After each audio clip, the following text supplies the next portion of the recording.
Good morning.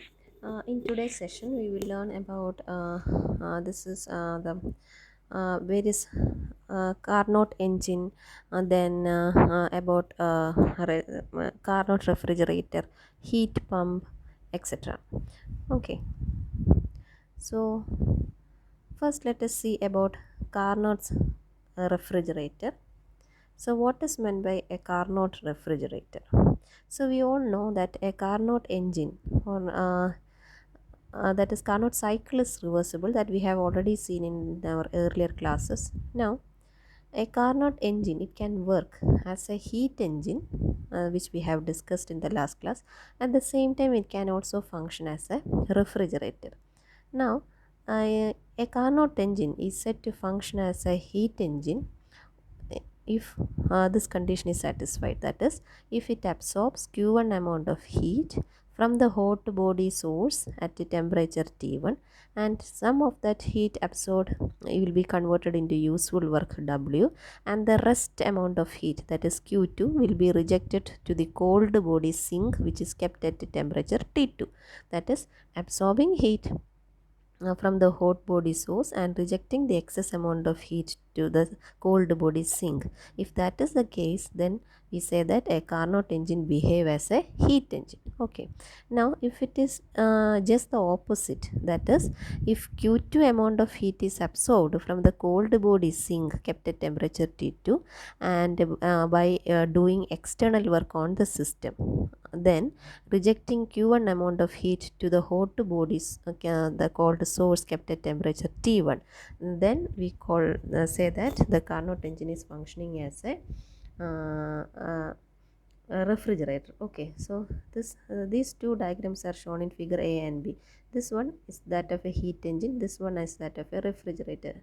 That is, in heat engine, heat is absorbed from source, then work is done, then excess heat is rejected to sink. This is the case of a heat engine.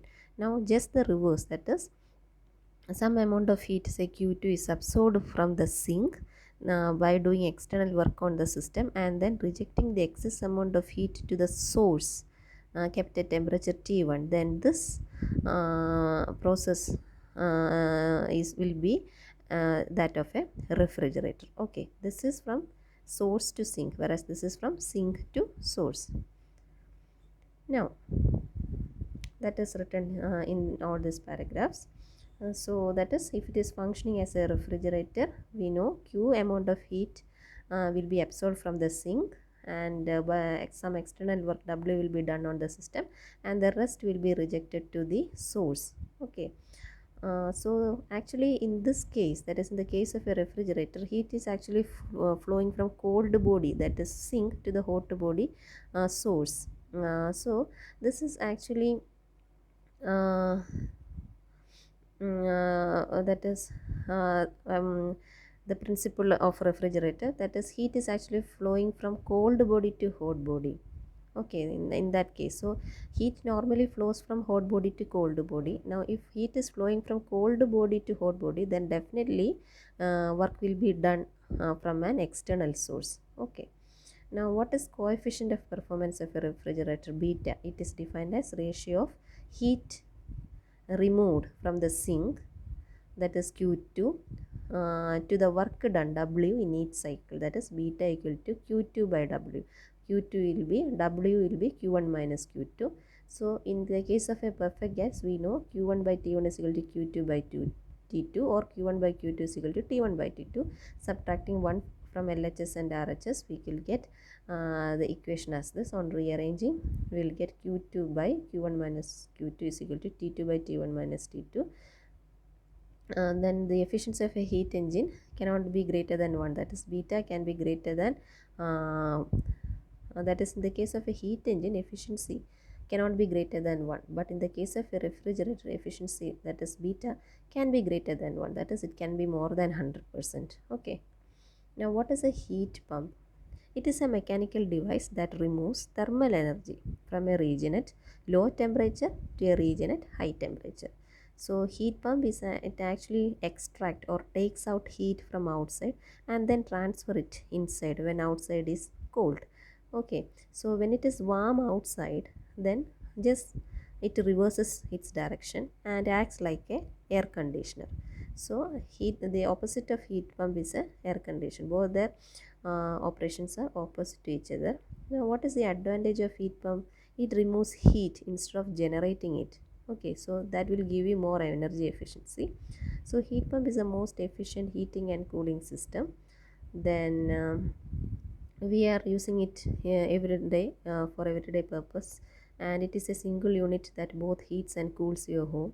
Then it is similar to a refrigerator. The only difference is in the case of their operating temperature, that is the working temperature of a refrigerator are in the are those between cold region and atmosphere, whereas the working temperature of a heat pump is actually between a hot region and atmosphere. Then what is Carnot's theorem? This is very important. That is Carnot's theorem. There are two statements. One is that no heat engine can be more efficient than a reversible Carnot engine working between same limits of temperature. Same limits of temperature means engine that is working between the same source and sink. So that sentence means that the most efficient engine is the reversible engine. Okay, so that is no engine can be more efficient than a reversible engine means reversible engine is the most efficient one. Okay, working between the same source and sink. Then the next statement is that all reversible engine operating between the same limits of temperature, that is all reversible engine operating between the same source and sink will have same efficiency. So Carnot's theorem has got two statements.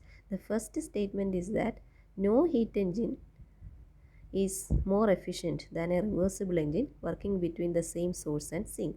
Second statement is that all reversible engine working between the same source and sink will have same efficiency.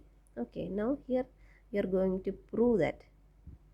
Let us consider a reversible engine represented by the letter R and an irreversible engine represented by the letter I. Suppose that both these engines are working between the same source and sink. That is, source kept at temperature T1 and sink kept at temperature T2.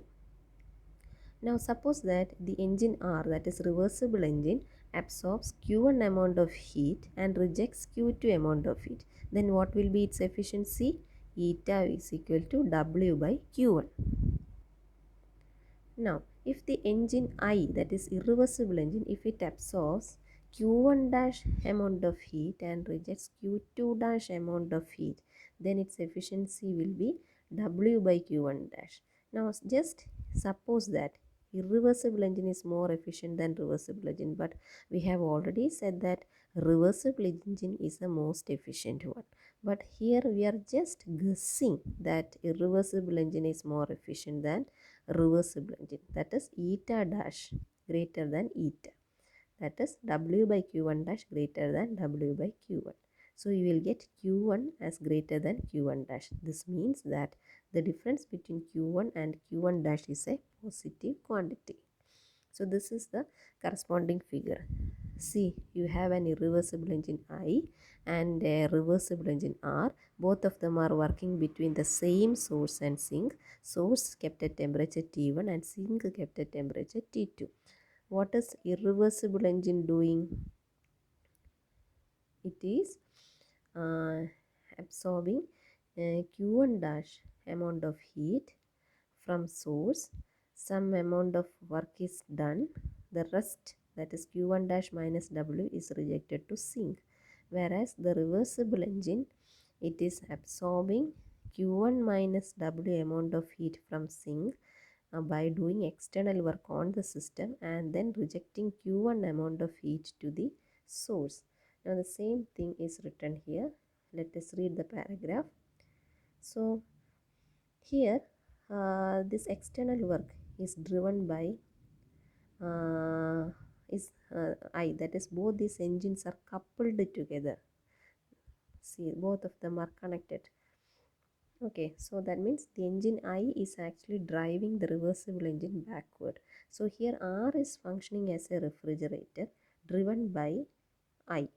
So therefore the engine R, as I already said, it extracts, that is it is taking Q1 amount of heat, Q1 minus W amount of heat from the sink, and work is done on it by the engine, and then it transfers Q1 amount of heat to the source. Okay, so the source is actually losing Q1 dash amount of heat. See, Q1 dash amount of heat, the source is losing so Q1 dash amount of heat, and it actually gains Q1 amount of heat. Therefore the source gains Q1 minus Q1 dash amount of heat. Now so the sink gains Q1 dash minus W amount of heat. See, this is the heat gained by the sink. Q1 dash amount, Q1 dash minus W amount of heat is gained by the sink, and Q1 minus W amount of heat. So uh, the difference between the amount of heat lost by the sink will be Q1 minus W, Q1 minus W minus Q1 dash minus W. Okay, so the sink gains Q1 dash Q1 dash minus W amount of heat and losses Q1 minus W amount of heat. So the net heat lost by the sink will be the difference between these two, which is nothing but Q1 minus Q1 dash amount of heat. Okay, so from this discussion we can see that the heat gained by the source will be equal to the heat lost by the sink. So when we couple both the engines, that is reversible engine and irreversible engine, both of them will act like a self-acting machine which requires no external energy to transfer heat from the source, to transfer heat from sink to source. That is, heat always flow from a source to sink, that is hot body to cold body. If heat has to flow from cold body to hot body, that is from sink to source, definitely there must be the influence of an external source. But here we haven't found any external source. Here, instead of external source, we are actually coupling the engines together. That coupling between the engines is acting as an external agency. Okay, so this is actually against second law of thermodynamics, that is heat always flows from hot body to cold body. Okay, so this means that our assumption, that is irreversible engine is more efficient than reversible engine, was wrong. That is, before starting our proof, we just made an assumption that irreversible engine is more efficient than reversible engine, but actually reversible engine's efficiency is greater than irreversible engine's efficiency. But to start this proof, we have assumed in the reverse way, and later at the end of the proof we found that our assumption was wrong. That is, heat can never flow from cold body to hot body. Heat can only flow from hot body to cold body. So our assumption that irreversible engine is more efficient than reversible engine was wrong. That is, in whatever cases you say or you see, reversible engine will have the highest efficiency, and all reversible engine working between the same source and sink will have same efficiency. Okay, so that's all about Carnot theorem. So in the session all these are important. So what is Carnot refrigerator, what is heat pump, then define coefficient of performance of a refrigerator, then state Carnot's theorem. Sometimes they will ask the proof, so just go through the proof also, but the statement study it very well. State Carnot's theorem. Okay, thank you.